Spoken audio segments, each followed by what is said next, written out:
Hello दोस्तों, नए video में आपका स्वागत है। आज का सवाल ये है कि पुराने जन्मों के कर्मफल को भोगे बिना कैसे नाश किया जा सकता है, वो भी सकाम कर्म से कैसे और निष्काम कर्म से कैसे। तो चलो देखते हैं। ये प्रश्न 3 हिस्सों में बांटना सही रहेगा। पहला प्रश्न, पुराने जन्मों के कर्मों का फल। दूसरा, सकाम कर्म से उसका नाश या प्रभाव। और तीसरा, निष्काम कर्म से उसका नाश या प्रभाव। पहला सवाल, पुराने जन्मों के कर्मफल। हमारे हर जन्म में जो भी कर्म सोच के, बोल के और कार्य करके होते हैं, वे कर्म बीज बनकर सूक्ष्म शरीर यानी चित्त, मन और संस्कार में जमा रहते हैं। ये बीज ही आगे चलकर फल देते हैं। इनका 3 रूप होता है। संचित कर्म, बहुत सारे जन्मों के संचित बीज। प्रारब्ध कर्म, जो इस जन्म में भोगने ही पड़ेंगे। क्रियमाण कर्म, जो अभी अभी बनाए जा रहे हैं। नियम, प्रारब्ध को तो भोगना ही पड़ता है, लेकिन संचित और क्रियमाण को बदला जा सकता है। अब सकाम कर्म से नाश कैसे होता है। सकाम कर्म का मतलब है कर्म करते समय फल की आशा रखना। जैसे दान किया तो पुण्य मिले, पूजा की तो स्वर्ग मिले, सेवा की तो मान सम्मान मिले। जब कोई व्यक्ति बहुत सारे पुण्य कर्म करता है तो वह पाप कर्म का असर कम कर देता है। इसे ऐसे समझते हैं, अगर पाप कर्म का असर 100 है और पुण्य कर्म का असर +100 है तो दोनों मिलकर कम फल का बोझ बैलेंस कर देते हैं। यानी सकाम कर्म पुराने बुरे कर्म का नाश नहीं करते, बल्कि उन्हें ढक देते हैं। परंतु बीज जड़ से समाप्त नहीं होते, बस आगे का फल बदल जाता है। इसलिए कहा जाता है, पुण्य से पाप धोया जा सकता है, परंतु बीज तब तक रहते हैं जब तक सकाम भाव रहती है।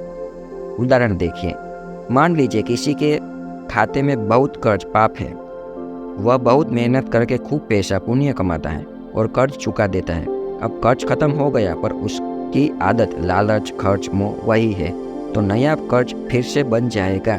यही सकाम कर्म की स्थिति है। अब निष्काम कर्म से नाश कैसे होता है।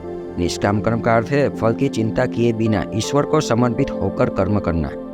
इसमें मैंने किया का भाव भी मिटा लिया जाता है। जब यह भाव आ जाता है तब कर्म बीज के रूप में जमा ही नहीं होते, साथ ही पुराने संचित कर्म भी धीरे धीरे जल जाते हैं, क्योंकि अहंकार और आसक्ति का ईंधन ही खत्म हो गया। निष्काम कर्म जड़ से बीज जलाकर मिटा देता है। यही कारण है कि गीता में श्री कृष्ण ने कहा, निष्काम कर्म योग से मोक्ष मिलता है। कहानी देखते हैं। मान लीजिए आपके पास खेत है जिसमें खरपतवार यानी कि पुराने कर्म बहुत उग गए। अगर आप नए नए अच्छे बीज बोते रहेंगे, जैसे कि सकाम पुण्य, तो फसल कुछ हद तक सुरक्षित रहेगी, लेकिन खरपतवार बना रहेगा। लेकिन अगर आप खेत को आग लगाकर साफ कर दो यानी कि निष्काम भाव, तो पूरा खेत बीज सहित जल जाएगा और फिर नई शुरुआत होगी। संक्षिप्त में समझते हैं, सकाम कर्म पाप का असर ढक देता है, लेकिन बीज जड़ से नहीं जलते। और निष्काम कर्म बीज जड़ से जल जाते हैं और जन्म मरण का बंधन टूट जाता है। तो दोस्तों, इस वीडियो में हमने यही सीखा कि जो भी कर्म करते हैं उसके फल बनते हैं। उस फल को कैसे जलाया जा सकता है, पुण्य कर्म करके या निष्काम कर्म करके, और उससे क्या फ़ायदा होता है, ये हमारी पूरी वीडियो देखिए, उसमें आपको समझ पड़ जाएगा। और आपको समझ आ गया तो आपको भविष्य में जो भी आप कर्म करेंगे उसको कैसे फल का कैसे उपयोग करना है, कैसे जलाना, वो भी आप सीख जाएंगे।